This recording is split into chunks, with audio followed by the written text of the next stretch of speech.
Yeah, there I am. Hi, everybody. Uh, I'm at home again in a hotel room somewhere in the universe. Uh, I'm glad we have this chance to be together, even though I'm not home. Won't be able to sing in here, otherwise they'll throw me out of the hotel.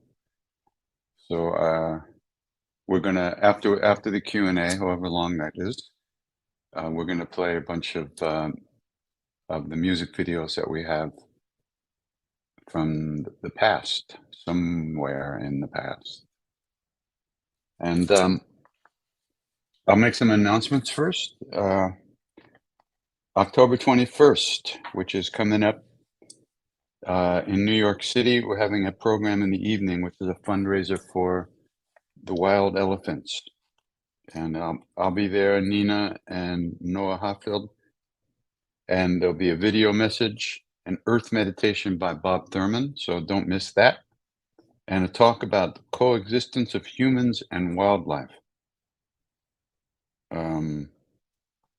Or wildlife and humans, or wildlife and animals, because humans are much wilder than animals, by Dr. Kriti Karant. So then so that's Friday night. Then in October, October 23rd, 2 days later, we're screening the movie about Mr. Tiwari, my Indian father and my great teacher and great friend. It's called Brilliant Disguise, and it's a very beautiful film that we made, a little bit about Tiwari's life. And he was a great yogi, and he was one of Maharaj's oldest devotees.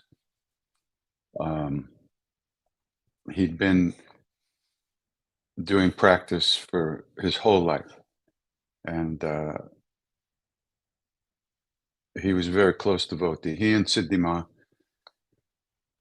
were as far as our experience of Maharaj's devotees. Of course, we only knew what we know. We didn't see the rest of the Leela that went on in other places, but Siddhima and Tiwari were his closest devotees that we most advanced devotees that we met, as far as we could tell. And they were both very kind to the Westerners after Maharaj left the body. They were very supportive of us and helped us tremendously. So it's a really, really cool film, and you get a little insight. And also, Tiwari lived in the world. I mean, he was a teacher, and then he became the headmaster of a very prestigious school in Nainital up in the mountains. And but he was a great yogi, and there are a lot of stories about him. Probably a lot of them are in the movie, so I won't go into it too much now. So that's going to be in Kingston on October 23rd. All the information is on my website, and I'm sure it'll become available online soon too. Then the next weekend, we're back in my living room, the Church of Peter, Paul, and Mary in New York City. 2 nights chanting workshop and chanting Hanuman Chalisas. And that's always great. The church we've been singing there so many years. It's like home. Wonderful. And then we're going out to Maui again to do another retreat like we used to do with Ramdas at on Maui. And of course, that's sold out. That gets sold out in about 13 seconds. They put it online. So if you're interested in going at some other time, you can get on the wait list, I think. But also, we do another version of that retreat in Boone, North Carolina, in August. So if you can't get into that retreat in November or December on Maui, we do a similar retreat in Boone. And then I'll be in Spirit Rock, Blue Spirit, I mean, not Spirit Rock, Blue Spirit in Costa Rica for the first week of January. And I'm not sure if that's sold out or not. Okay. So there are no questions on my document. So we'll just sit in silence until questions arrive. And I'll have a sip of coffee.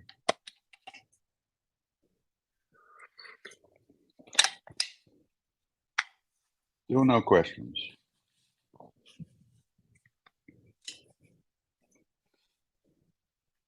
Nina, questions coming or yeah, here's one.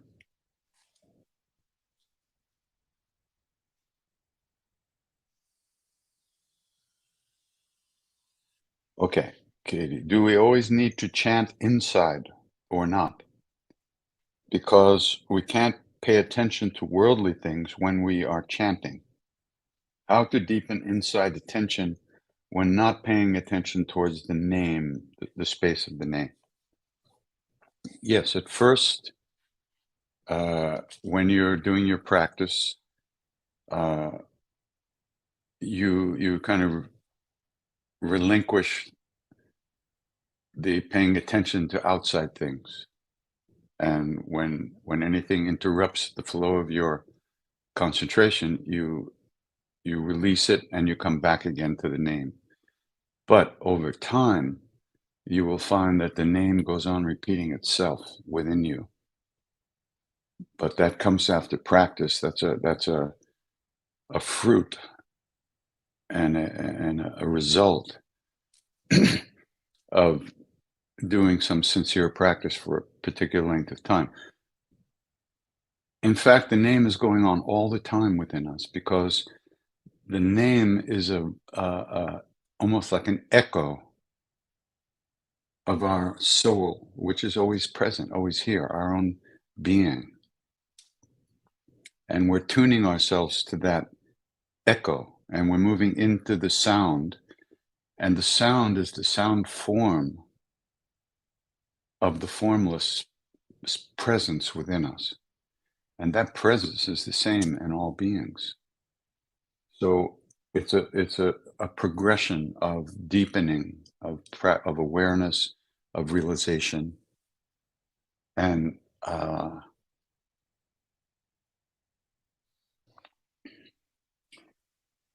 as time goes on, you begin to identify the things that pull you out of that presence. For instance, selfishness, anger, greed, shame, fear, lust that is that locks you into yourself and others, and you're trying to get something from the outside. All those things that I mentioned have to do with a relationship to what we think is the external world. So we start to notice how those things pull us out of ourselves. And we simply come back again and again to the name. But eventually, our inner space expands, our inner presence. We recognize it to be everywhere all the time, and we recognize everybody is in it. So you begin to understand that one has to develop kindness and compassion and caring for others, and replace the fear and the anxiety and the manipulative, egoistic greed and desire that mostly motivates us. And we have to replace those things with positive, I don't even like the word positive, with real qualities that will free us from the prison of our ego, of our small mind, our small self. So yes, you just at first you can't really pay attention to the outside world that well when you're doing your practice, and I think at first you shouldn't. I remember when we did this, we recorded Live on Earth for a limited time only in Pittsburgh. And as we were leaving to drive back to New York, they gave us some rough mixes on cassette to take with us. So Nina took one in her car, and I took one in my car. And as I gave her the cassette, I said, remember, it speeds up. So watch yourself on the road. you know? And so she took off, and then a few minutes later, we took off. And about 20 minutes later, as we were driving on the highway, I saw her pulled over by a cop on the side of the road. So I called her, and she picks up the phone. I go, Radhe Shyam. And she said, "How did you know?" Yeah, because so she wasn't paying attention to the outside world because she was singing and lost lost the proper behavior for the speed limit, so to speak, in this case. So that's what happens at first. You need to let go of that at first in order to develop a little concentration. The first step in any practice is really to try to develop a little bit of ability to pay attention. And it's not easy, but you're not supposed to grab it and hold it like this. The image that's often given is the image of a woman in India carrying a bucket of water on her head, or a clay pot of water on her head. She's gone to the well to get the water, and now she's walking back to the village or her place. And she's talking to her friends, and she's walking and gossiping, having a good time. But she never forgets that she has the water on the top of her head so it doesn't fall. They say that's how much attention one should pay to the repetition of the name. You always know it's there. There's a part of you that's aware of it in a deep way. You're not like standing there like this, I'm aware of then you fall and trip. So there's some awareness of it, but it's not grabbing it and squeezing it. It's a relaxed attention that deepens in a relaxed way over time. So, can a person be a devotee of multiple Hindu gods, or can you only devote to one? Yes. There's only one God. That God lives within us as our own true self, our own true nature. What we call God,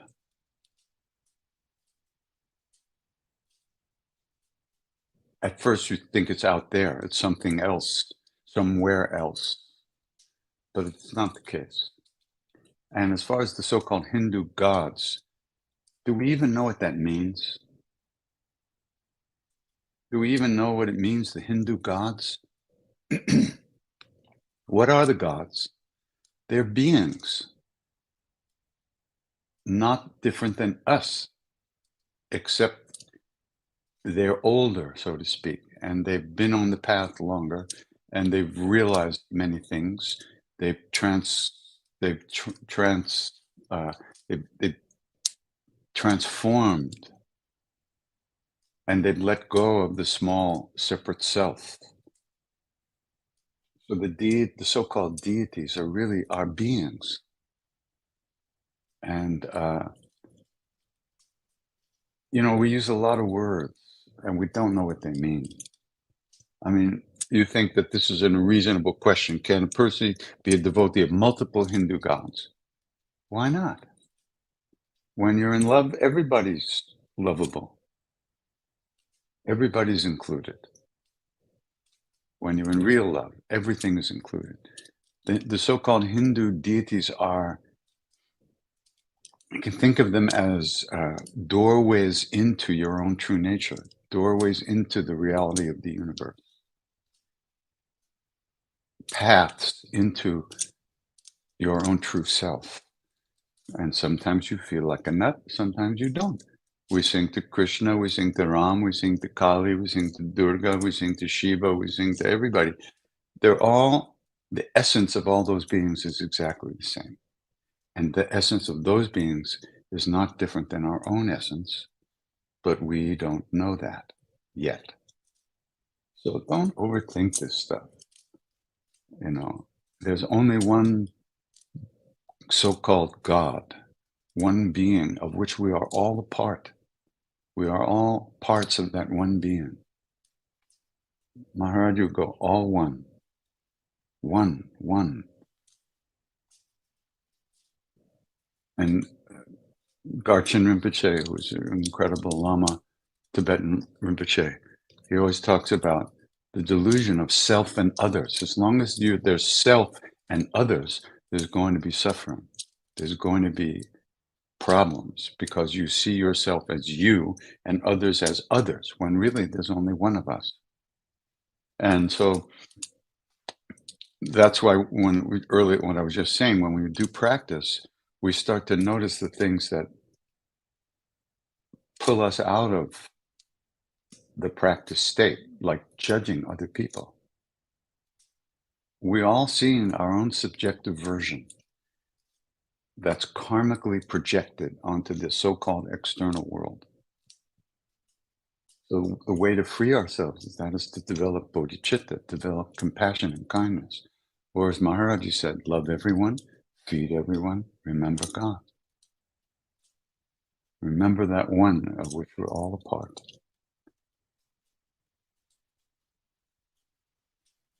You know, I remember sitting with him one day, and he grabbed my diary. He grabbed one of my notebooks. I had one book that was a diary, but the other one was like where I would copy out teachings from all the different traditions that I came across that I liked. So he grabbed the book and he starts going through it, and he stopped on one page and he says, "What's this?" And I looked and I went, "Oh shit." It's a Buddhist prayer called the Vow of Mahamudra. And I went, "Oh man, I'm busted now. Here I am in Hanuman temple with my guru, and I got this Buddhist stuff, and he's gonna bust me." And he said, "Translate some of it." So I couldn't, obviously, but there was an Indian man there, a devotee, Gurudat Sharma, who translated some of the verses. And then Maharaji goes, "T, correct, good." I went, "What? Really? What? What does that mean? He's approving a Buddhist teaching?" I mean, this is how stupid I was at the time. Not different, not so much different now. So then I was just kind of like, what? And then he hands me my book. No, then he keeps going through the book, and he came across, we had made these pages of postage stamp size pictures of him. They were actually stamps, like postage stamps, but they had his picture. We had a whole sheet. Everybody had sheets of them. And he came across one of those little postage stamps in the book, and he goes, "Who's that?" And I said, "Baba, it's you." "Nay, Buddha." That freed me from all the bullshit that you're asking about. And it is bullshit. There's only one of us. Whatever you love is good. Go for it. All the names are the names of one being, of which we are all part. Can you tell about how to overcome depression? Maybe in 30 or 40 years, I'll let you know. Um, okay, there's many different levels of depression. You know, there's, or shall we say, there's many different uh,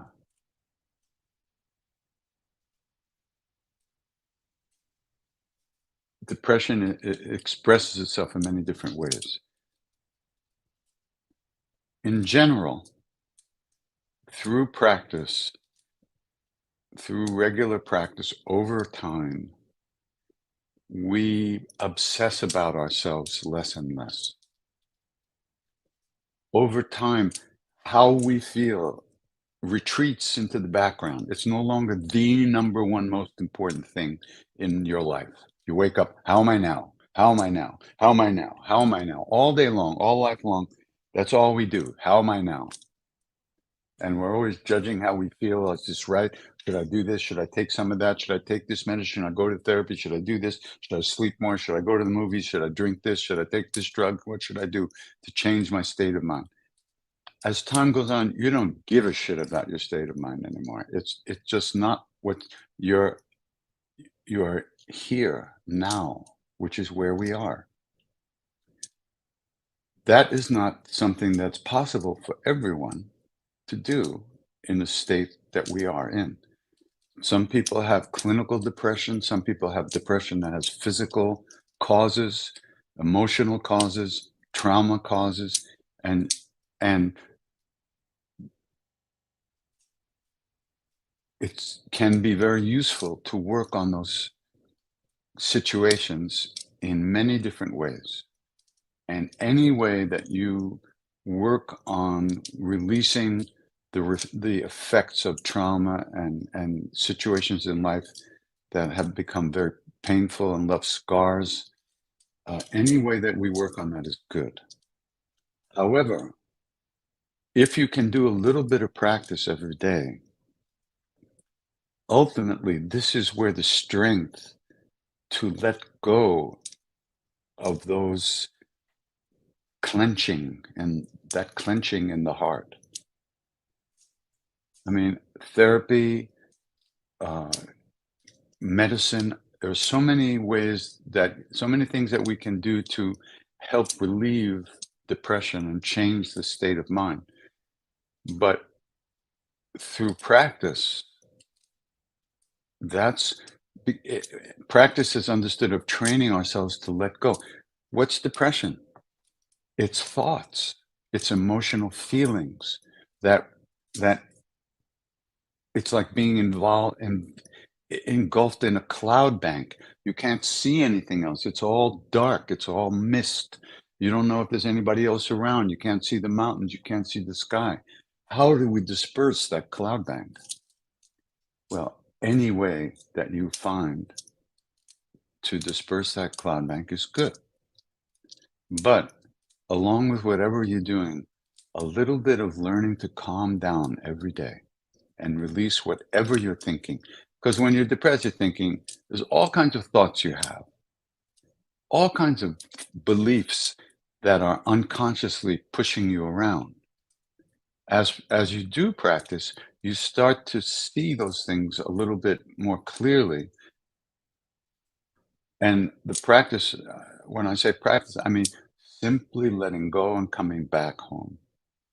Watch your breath in, out. It's going all the time. You don't have to manufacture anything. You don't have to try to remember a mantra. Watch your breath. Be with the breath. Don't try to have any kind of experience. That's just another thought, another feeling, another desire. Keep coming back to the feeling of the breath going in and out. It's always there. So as we practice that, as we continue remembering to feel the breath, we develop the strength not to be caught by our thoughts and emotions. But this does not, it's not like there are many of us that can't just do that. It won't be enough. The thoughts are too strong. It's like a waterfall. So you have to find a way, other methods to help. But at the same time, whatever method you're doing, it's always good. It's always a positive thing to learn to just calm down for 2 minutes a day. Just stop.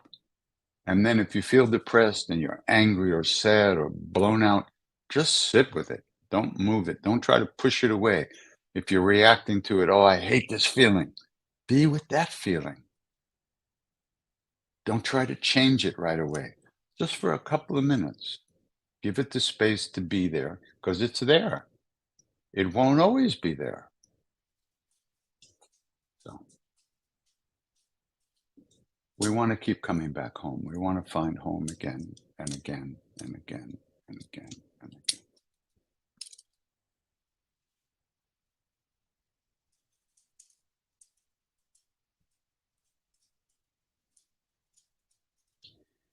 I'm thinking of attending the Kundalini Yoga Center in my city, but I have felt self-conscious about whether or not I would be accepted. Uh, how do I avoid worrying about others thinking I'm weird? You can't avoid it, nor should you even try. You should try to figure out why you worry about it. You can't control other people. You can't control what they think. Why does that affect you? That's the question you have to answer yourself. Why do you care what other people think? You want something from other people that you feel you need. Acceptance, love, attention, whatever. And so your desire to have that, to fill that hole in your heart with other people's attention, kindness, love, affection, acceptance, you need that. And so you worry whether they will or not. You're going to have to try to figure out why you need that so much. Where does that come from?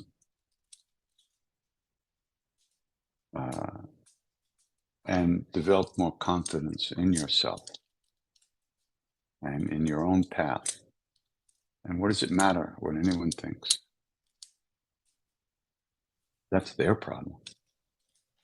People think all kinds of things. We think all kinds of things. That's our problem. You think all kinds of things, and that's what's creating the suffering in you right now. Let it go. Find out where it comes from. Find out a way to deal with it. You can't avoid it. This is your, this is a really, obviously a powerful situation for you where you feel worried about what people think. Who gives a shit? You do? Okay. Figure out why. It doesn't matter what anybody thinks. But it's what matters is what you think, and you think it matters, so you get hurt. So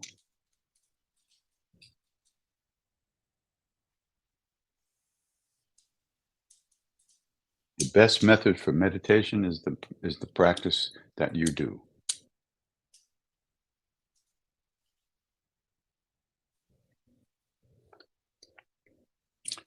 Can you tell us how the mantras sing us? Well, what I mean by that is that, like I said before, I think I really answered that already. The mantra, the sound of the name, is the echo of the true self. It's the sound, it's the vibration coming from the one that lives within us as our own true being. And so when we hear that sound and we sing that sound, we're tuning to that place within us that is real love. These names, because in India they say the name and God, or what is named, are not different. But we're not experiencing that. So that's why it's called practice. If when we said Rama, we would experience Rama, which is the whole universe, the one underlying reality beneath all these appearances, that would be great. Maharaj said, go on, sing your false lying Ram Ram. One of these days you'll really call out and the real Ram will come. So we're practicing, we're faking it. But one of these days we will really call out and the real Ram will come. Of course, the real Ram is already here. We're the ones who aren't here.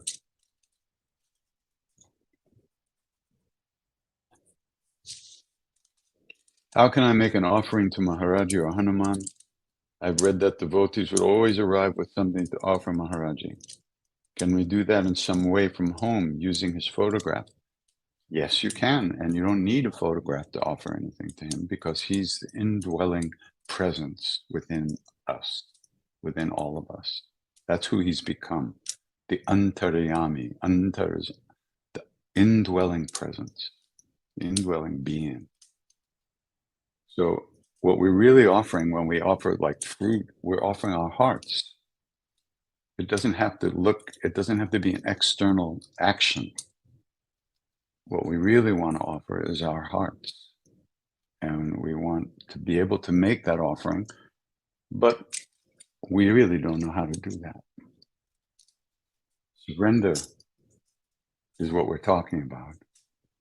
But surrender happens through grace. So what he used to say was, Purify the heart and wait for grace. He didn't say just wait for grace. He said purify the heart. So what does that mean? Lust, anger, greed, attachment, selfishness, and pride. That's what we have to work with. Let's release those from our heart, and then we will experience the grace, which is always here. I once asked Sydney Ma, Maharaj used to tease us. He used to say, he'd look at us Westerners, he said, I have the keys to the mind. He'd say, I could turn your minds against me.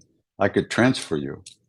And we said, Baba, don't do that. He would laugh, Of course, he did do it. He transferred us. Here I am in America. I thought I was going to be in India my whole life. Anyway, so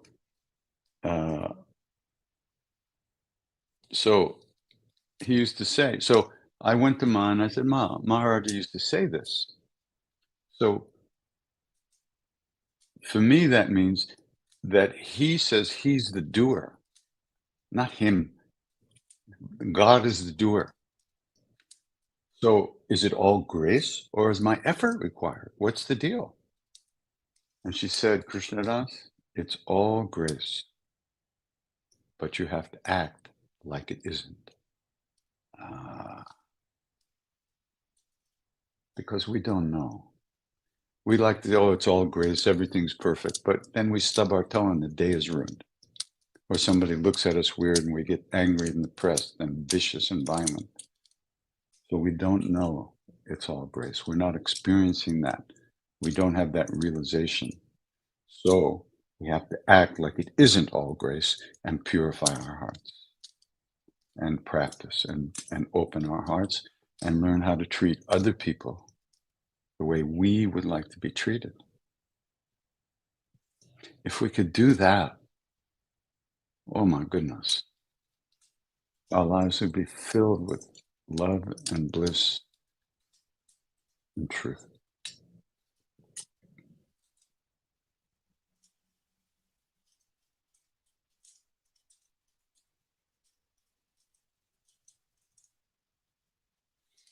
My husband has died suddenly in September. Will you speak about staying connected with your loved one when they pass over? Oh, I'm sorry to hear that. Yeah, when a loved one leaves the body and quote unquote leaves us behind here in this world, it's very painful because we are identified with our body and emotions and thoughts. When someone else's body, emotions, and thoughts are no longer visible to us, we feel that we've been left behind. We feel alone. And that grief, the grief will fade as time goes on. No question about it. And what will remain is the love, because the love never goes anywhere. The love you experience with your husband, you experienced it within you. So it's still there. And the connection to him is that love. But we get angry and we get hurt and we get pissed off that someone's left us. And we get sad, and those emotions are actually what's blocking us to feel the presence of the beings that we love who have left the body. Almost all of my elders and mentors and teachers have gone. They've all gone.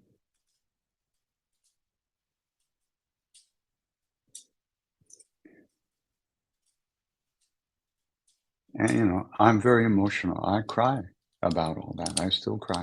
But it doesn't mean I don't feel their presence. I cry because I want to make them laugh. I want to hug them. I want to kiss them. I want to be with them. What to do? So you just release that. You don't push it away. In some way, it triggers the feeling of the presence of a person who's no longer with us physically.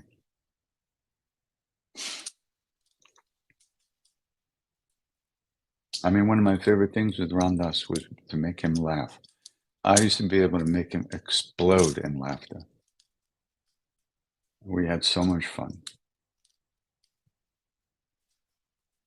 and I miss that. I do. But that doesn't mean he's also not here. So,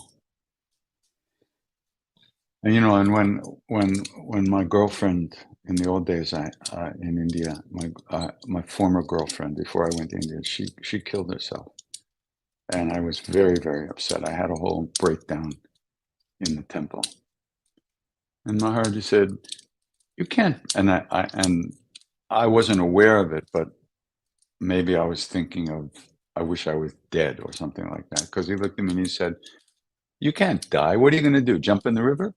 And he laughed. It was like 6 inches deep. He said, "Worldly people don't die. Worldly people don't die. People like you and me and our children, parents, relatives, friends, worldly people who are not enlightened, they don't die. Their soul takes another form, another body, another shape, and they continue to work through their karmas just like we will." Like Bob Thurman said, there are no dead beings. The bodies come and go. It's like changing a suit of clothes. It gets worn out, you put a new suit on. So, but I was very angry when Maharaji left the body. I was angry at him and I was angry at me because I betrayed that love. I didn't go back to see him when he called for me. And I was tortured by that for years and years and years. But it passed, it passed. And the grief will pass. And when the clouds of grief vaporize and disappear, the sunlight of the presence of the being who you miss will become more apparent again.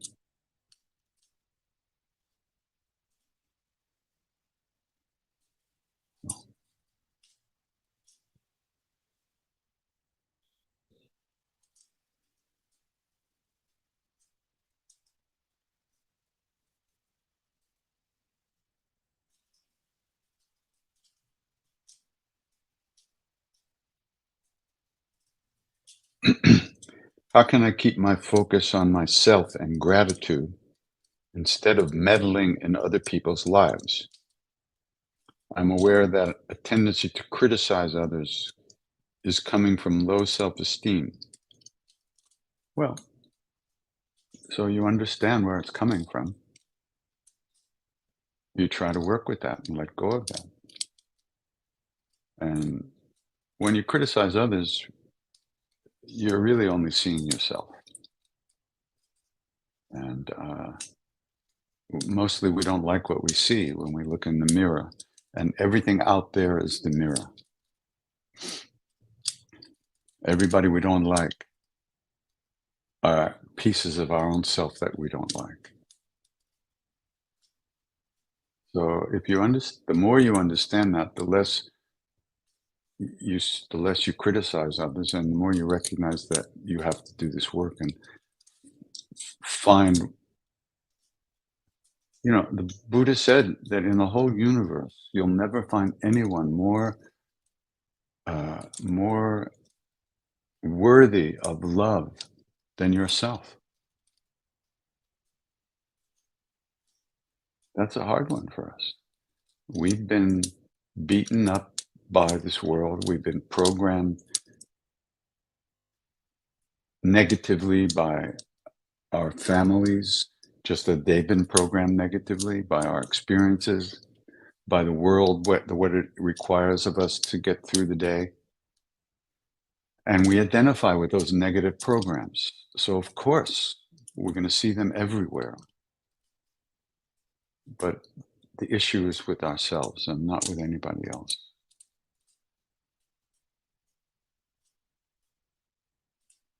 It's all about learning how to give ourselves a break. And then we can begin to give others a break.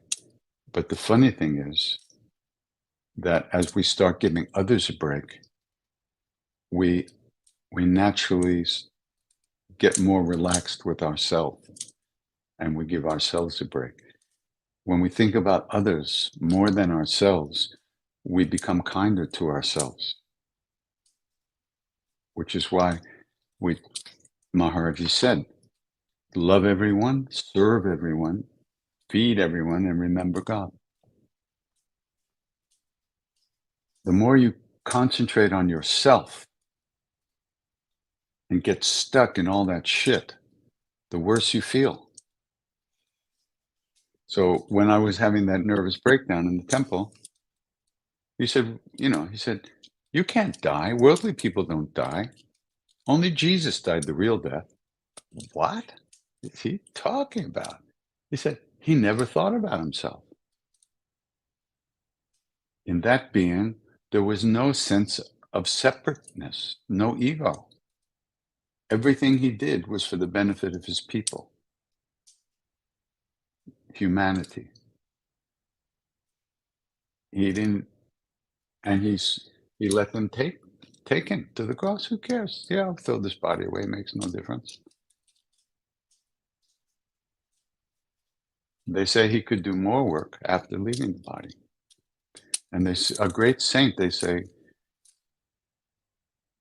becomes more powerful after leaving the body when they no longer have to deal with that and have their attention at all confined with that physical space that the body occupies.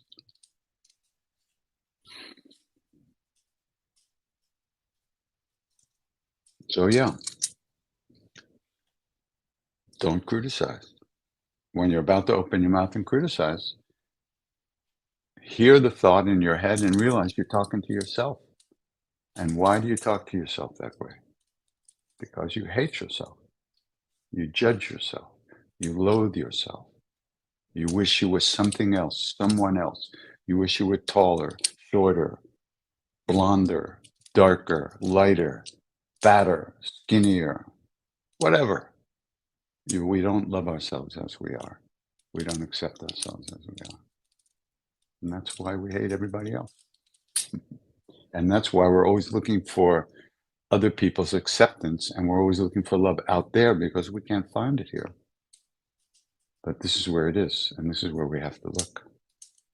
And that's what practice is.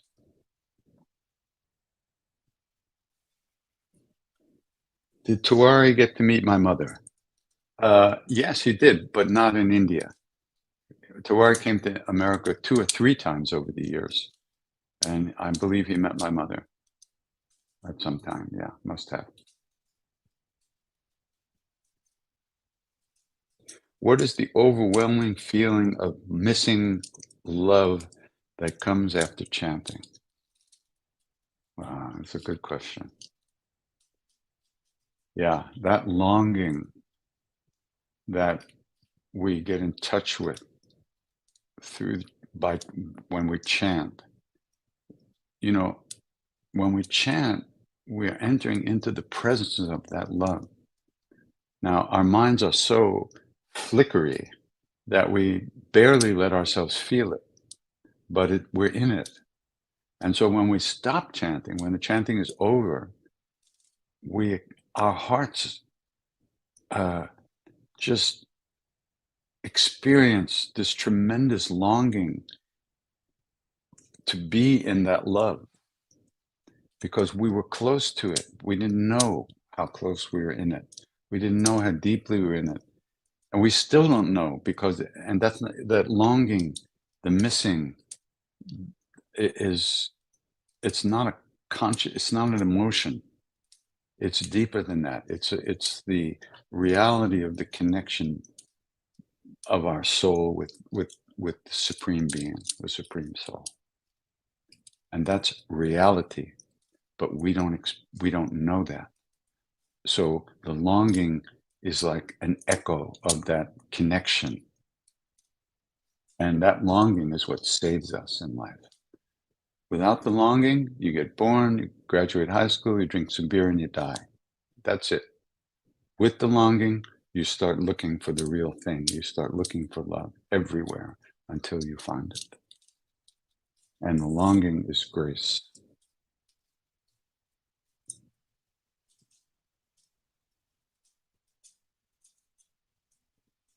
Yeah. I always sense a slightly humorous take on life in your narrative. How do you stay lighthearted always? Yeah, I'm lighthearted always. Yeah, sure. I'm lighthearted while we're together, and then I go crash in the side of in the corner of the room later. You know, if you can laugh at yourself, you can't laugh at anything. So there's nothing funnier than our own stupidity and our own lack of ability to do anything about it. So when you've been in it as long as me, there's no sense getting depressed about it anymore. You know, you just have to kind of laugh. Well, I fucked up again. Too bad. Next time I'll do it again. You know, and Maharaji was also very, very funny, very humorous, very playful. And so maybe a little bit of that will rub off on us.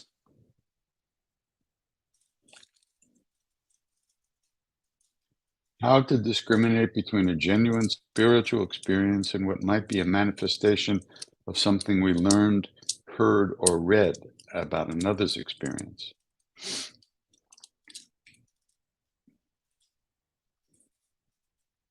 If your experience makes you a kinder person,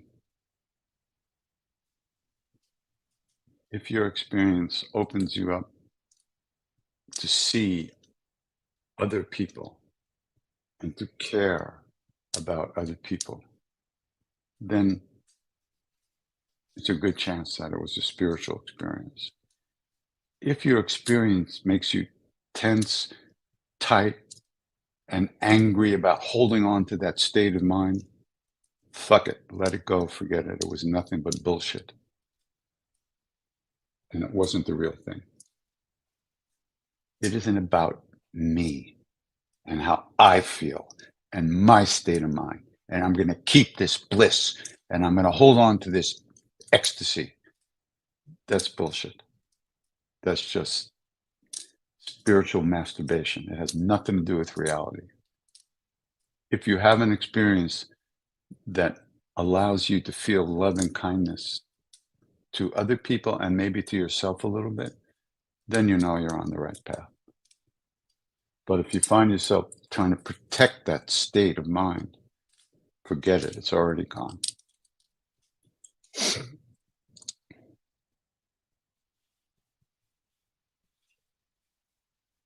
My 6-year-old enjoys chanting shlokas but believes there's no God. I'm clueless as to what's the right conversation there. I said, why do you have to initiate it with him? Let him be a kid. He doesn't have to believe anything. If he likes shlokas, let him repeat. If he doesn't, let him watch TV. He's a kid. You don't have to teach anything to a kid. The kid will learn from how you live your life. Do you believe in God? What do you think that God is? How do you imagine that God is? How do you treat yourself? How do you treat others? That's what the kid's going to learn. If you treat others well, if you show kindness and compassion to people, that kid will learn how to be that way. And that is God. But if you think you can teach a kid something that you don't know, forget about it.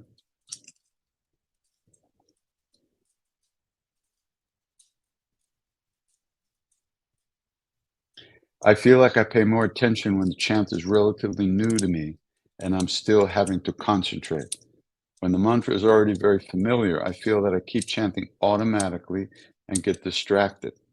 Is it better to keep changing it up and to keep up the concentration? No, it's not better or worse.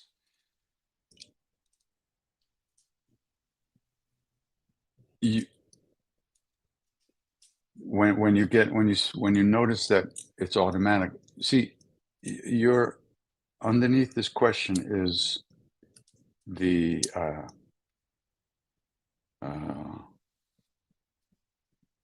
is the belief that there's some state of mind that you need to hold on to. Your job is to pay attention. That's all. And what you're beginning to understand and notice is how little pay attention you can actually pay and how hard it is to stay present. That's good that you notice that, because then you can do something about it, which is try to pay more attention. You're going to go away 1,000,000,000 times. How many times you come back? 1,000,000,001. You'll always come back when you've gone away. The thought has a certain amount of energy, a certain amount of glue, karmic glue, and it takes you away with it. Then it drops you and you come back. You can't stop that process of the thought taking you away, but you can, every time you come back, by rededicating yourself in that moment to the next mantra, the next repetition, you've planted a seed. And then you're gone again. That's the way it is. Automatic or not. Automatic. No, you shouldn't be going, I'm not feeling anything. No. You should be trying to pay attention, not trying to manipulate your emotions to have any particular type of feeling. That's the thing. You want a particular feeling that you think you get when you're paying attention, but you can't hold on to anything until you really get here. And then there's nothing to hold on to because you're everywhere. You're present. Regardless of what goes through the sky of your mind, you're here. You're not pulled away by it. So it's a good experience. You're learning, you're seeing reality. You're seeing the way things really are, that we can't pay attention. And yes, you do get a little tight when you try too hard. You're not supposed to try too hard. Just keep coming back and noticing. I'm gone again. But when you notice you're gone, you're not. You're back. When you're gone, you don't know that you're here. You don't know where the fuck you are. But when you notice you're gone, oh, you're already back. Keep noticing how it works, what's happening, how it unfolds. There's no hurry. There's nowhere to go. Relax. Take it easy. Just put the time in.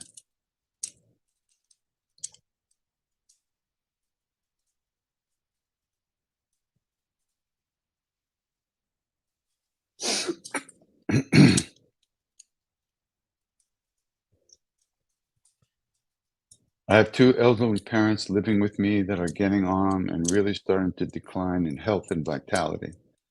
I'm trying to find my purpose and service to them, but it's very taxing, and I feel I am giving up my freedoms and spiritual health to serve them.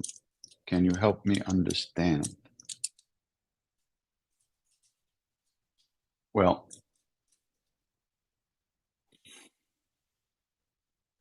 what freedom do we have?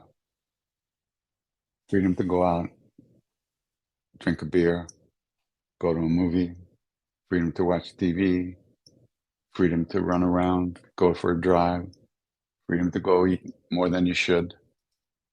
What freedoms are you talking about that you lose by serving your parents? Uh,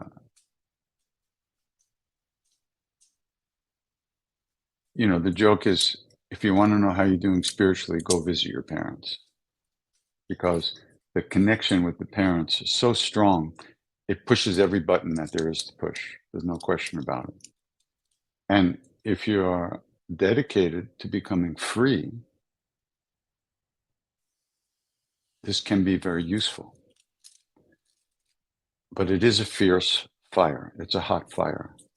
But on the other hand, Maharaj used to say to people, to Indian people, mostly, of course, that the highest puja, the highest worship you can do is to serve your parents while they're alive. Now, that's really hard for us Westerners. We have a different emotional shape here in the West. I mean, most of us rushed out of the house as soon as we could. Right after high school, we're gone. As soon as we could get out of the house and live somewhere else, that's what we wanted to do, and get away from our parents. In India, it's not necessarily like that. And in fact, it's not like that in the older days. It certainly wasn't like that. Many families continued to live together for generations, 3 or 4 generations, living in the same house, sometimes in the same room. So what does it mean to serve your parents? Well, there's the external, taking care of them, helping them. That's can be very difficult because there's so many programs running. You want to be accepted by them. You want to be appreciated. You want to get back at them for being such assholes to you when you were a kid, for not letting you go out with that guy or that woman, or not getting you a car when you wanted one. There's so many things going on. And so that's why it's a really hot fire, but a good, fierce purification. But many of us are not up to that, me included. Although now my parents are gone. But there's another aspect to this too. What are we made out of? We're made out of our parents. We're made out of their DNA. We're made out of their emotional traumas. And we don't know our parents as people. We only know them as parents. We didn't see them growing up. We didn't see how they were treated by their parents. We didn't see how they were treated in school. We didn't see if they were bullied. We didn't see if that guy didn't go out with them, with she was in love with as a teenager. We didn't see our parents' hearts get broken. We don't know what they went through. All we know is what happened to us with them. So it's a big thing, parents. So anyway, you do the best you can. And if it's too difficult to serve them in one way, try to find a way that works for you.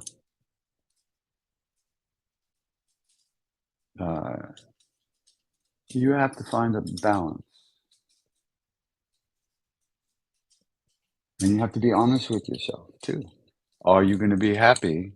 How are you going to feel? Well, you don't want to do a guilt trip on yourself. That's not what we're talking about. But we owe our parents a tremendous debt.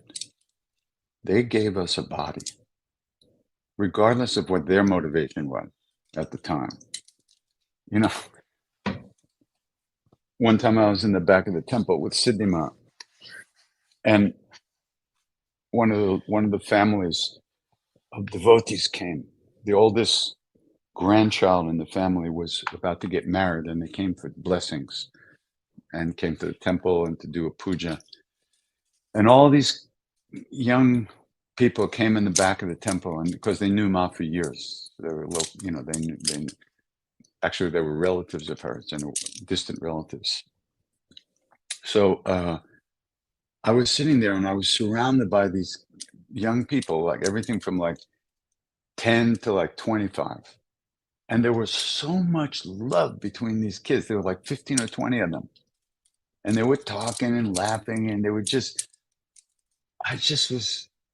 I was stunned.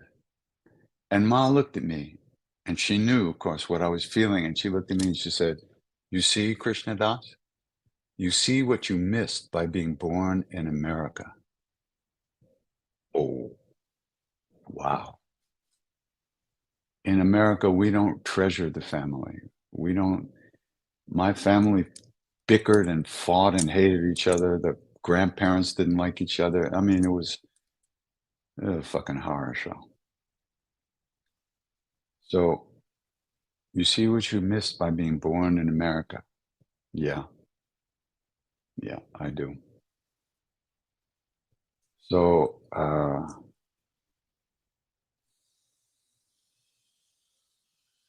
do the best you can. Don't destroy yourself. Do what you can to help them and honor the situation you find yourself in. It may be very difficult, but it won't last forever. They'll go at some point. And just try to do it in the best way you can. That's all you can do. You do the best you can. That's all everybody is all the time, doing the best they can.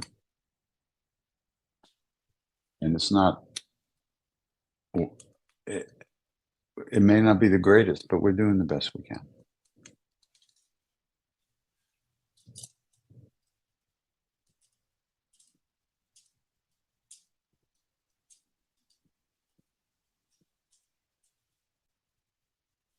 I want to go to a foreign country for higher education, but it feels like I'm betraying my country and leaving it and going elsewhere to study and maybe work later. Am I really betraying my country? What is a country that you can betray? Is it a thing, a person? You're trying to better yourself. You're trying to take advantage of opportunities that you may have that other people don't have. Make a good life for yourself. What's wrong with that?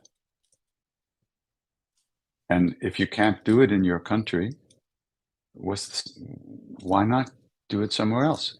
Did I betray America by going to India to get spiritual teachings? No, they were not available in America 70 years ago. No, couldn't be that much, 50 years ago. So if you have to go, you have to go. You have to listen to your heart. You know, only your heart can tell you what you want to do, what you should do. If your heart tells you you should stay, then stay. If your heart tells you you should go and then come back and try to bring some goodness back to the country, to the people in the country is just made of people. It's not a thing to get betrayed. It's the people. Are you leaving people, or are you going to go help people, find a way to help people? All this is, you know, you have to do what your heart tells you. Is chanting the names the only way for seeds to be planted, or is listening to the names enough for the seeds to be planted? When you chant out loud, you're also chanting in your mind. If you weren't thinking, if you weren't chanting in your mind, it wouldn't come out of your mouth. So it's first in the mind and the intention, and secondly, coming out of the mouth. So the reason we chant out loud is, there are a number of reasons. One reason is simply because it's believed that whoever hears the name gets a blessing. So if you chant out loud, other people will hear the name. But it's also helps us pay attention. We're using the breath. We're hearing the sound with the ears. You're breathing. Your body is involved. There's more things to hook your attention on. And so it can make it easier to pay attention and do the practice. If you have a good kind of calm awareness, chanting quietly without vocalizing can be fun. But you may find that you wander more that way. And when you sing out loud, it doesn't have to be at the top of your lungs. You know, it can be very quiet, and that might help you also pay attention. The name is coming from within, so to speak.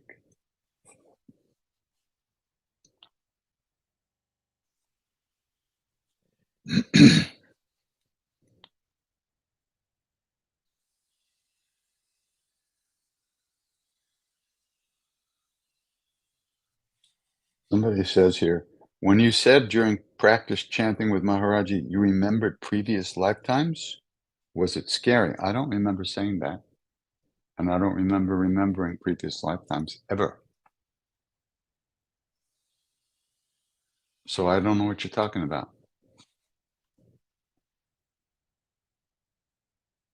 You said during chanting practice with Maharaji, you remembered previous lifetimes.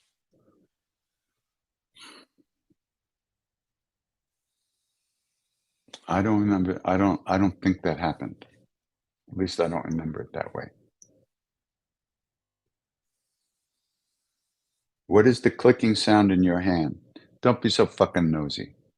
The clicking sound in my hand is mala. I didn't know you could hear it. Let's see. Where are we? A lot of questions this week. My goodness. How many we've been going for how long already? Let me see. A minute, an hour and 6 minutes. Okay.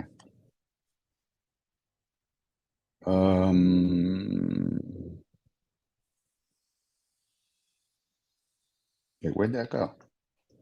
Ah, okay.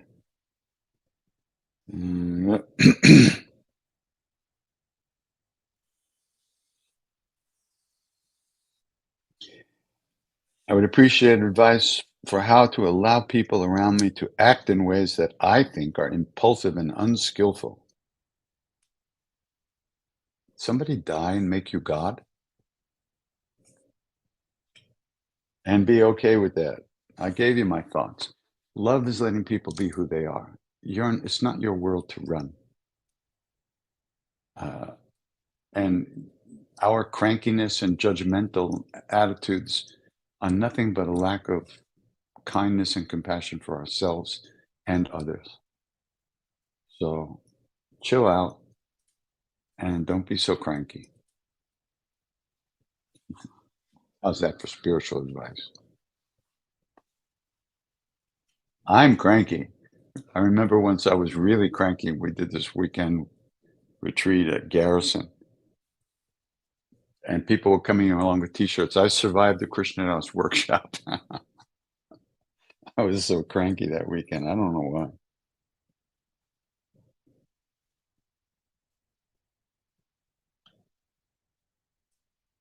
Anybody who wants, you can always ask Maharaji to help you do things, to help things in your life. You can always ask him and connect with him. If you read the hymn called the Vinaya Chalisa, which is a hymn that was written about Maharaji, one of the lines says, "You can bestow any boon, but you only give the ones that help me attain realization." He can give us anything, but he's not going to give us stuff that's going to hurt us. He might let us hurt ourselves if we're really determined to do things that will create suffering. But he will not give us anything that will hurt us. He gives us only good things, things that we need on the path. So you can connect with him and ask him for anything. Whether you get it or not, you have to live with that. Whether it comes or not, it's a combination of your karmas and his grace, what mixture of that is going to arise. We don't know. You have to live and see. What's the importance of a mala?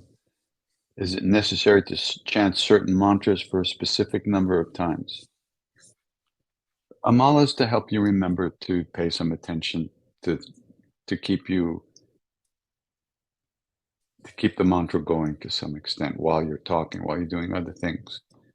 Because if you're talking and your fingers are moving, you may not actually be consciously chanting, but something's moving your fingers. So there's already something else going on, even though you're not paying attention. So it's helpful because it'll bring you back again from dreamland, bring you back again and again, helps you remember to remember. And as far as any number of repetitions, I was never told by my teachers and my guru to repeat a mantra any number of times. But I was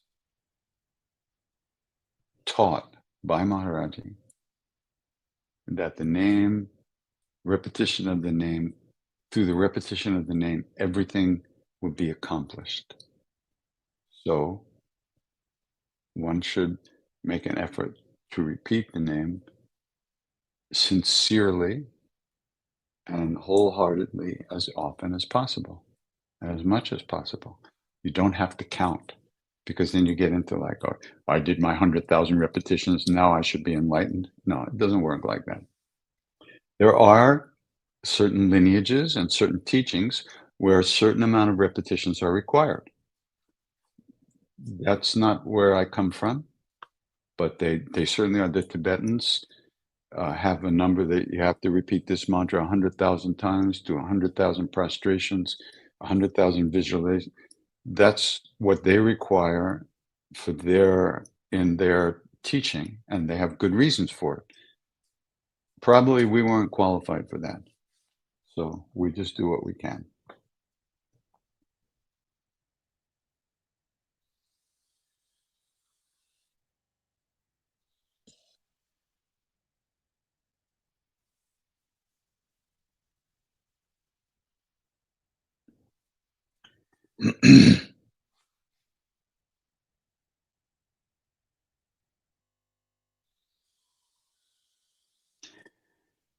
How should someone deal with a difficult and stressful marriage life? Well, should the person just pray to God? Where's the God you're going to pray to? Pray to your partner that you can communicate. Pray to yourself that you can get over your fear and be honest with your partner and try to find a way to relate in the best way you can, since you seem to be together for some reason. One has to have courage, which is very difficult. But try communication. It's a rare thing. Who's the photo next to Siddhima? That's Mr. Tiwari, about whom the movie was made. Brilliant Disguise.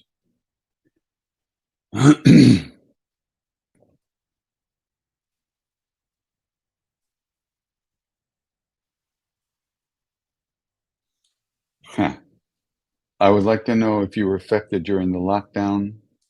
Did you miss the camaraderie of being around people chanting?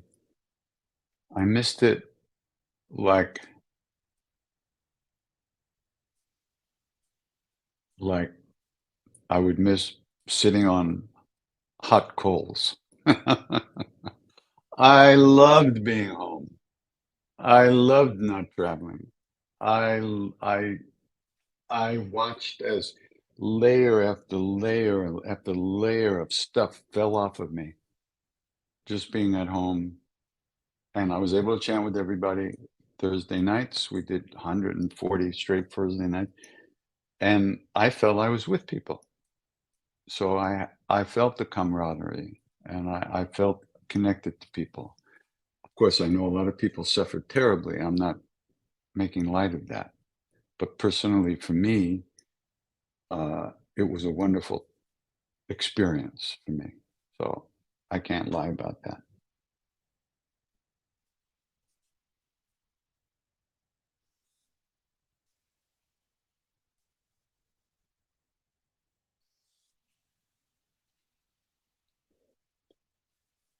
How can I start a meditation practice? There's so many ways to start a meditation practice. I would say the easiest thing is to simply sit quietly in a relaxed way, comfortable way, and watch your breath. set your timer for 3 minutes. Turn your phone off.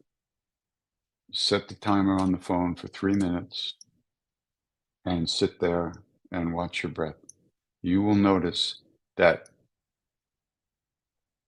you'll be gone for probably 2 minutes and 58 seconds at the most, at the least, the least, I don't know. You won't be able to be there at all. That will show you what it's like to try to develop a meditation practice. Of course, you can also sing along with Krishna Das. That's meditation too. And there's music, there's sound. That's also repetition of the name. Maybe it feels good, but pay attention. Put the headphones on and sing along. Mentally, vocally, it doesn't matter. But paying attention is what's important. But if you don't want to do that, you can really, the most simplest thing, the breath is always, as long as you're in a body, your breath is going to be coming in and out. So it's a wonderful way, entrance into the present moment. You'll watch your breath, and then you'll notice you're thinking. And you'll notice you've been thinking for 10 minutes. And then you finally come back to your breath. And it's very clear when you're here and when you're not here. So that's a very useful practice, a very good way to begin. But if you're more attracted to mantra chanting and the chanting of the name, sing along with anybody who puts chants out there. That's practice. That will help you develop an inner flow, which is the same as watching your breath, the flow of presence, of being here. It's like a flow of awareness. Okay, so that was nice. I enjoyed this little chat together. Now Serena's gonna put up some music, 3 or 4, I think, different chants from the past, greatest hits of the Kali Yuga, so to speak. And so I look forward to seeing you again. I don't know, am I here next Thursday? Where am I next Thursday? I think I'm traveling. Hold on. What is this? Go away. Today is, why is it telling me that this is not today. Where's today? My calendar telling me it's September 12th, so I don't know what to tell you.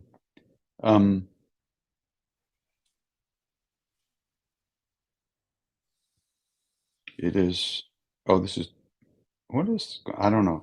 Next Thursday. Are we here? Somebody tell me. Where am I? Am I traveling? This is September, October. Hold on. I'll find it. Here we are.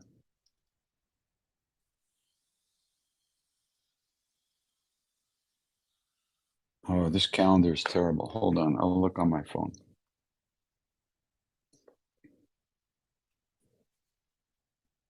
No, I'm in the air next Thursday, coming back from somewhere. Sorry. So we'll definitely put some music up there, some program for you. And but I will be there 2 weeks on the 27th. So next week is the 20th, and I won't be online on that Thursday. I'll be in the air. So take good care, and all the best. All the best. May everybody be safe, be happy. And here's a little bit of a Tibetan, a prayer from the Tibetan tradition. It's called the offering of merit. Like this time we spent together discussing these things. This is good. These are good things. And it's a good vibration. So by this merit may omniscience be attained. And may the kleshas, the enemy, be destroyed. from the stormy waves of birth, old age, sickness, and death. May all sentient beings be freed. Loka samasta sukhino bhavantu. May all beings be happy.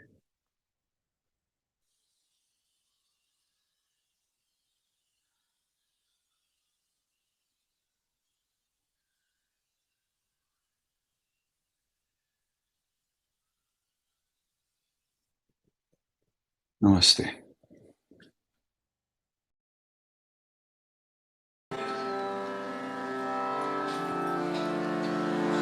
Guru Charana Sarojara Jamanam Kuru Sudha Varano Raghubara Vimaja Sodayaku Kalachara Bhulin Anujanike Sumiram Bhavanam Kumar Balabuddhi Vidya Eho Mohi Aruhu Kales Vika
He,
Savardi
Sita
Ram Jai Ram Jai Jai Ram.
Shiva.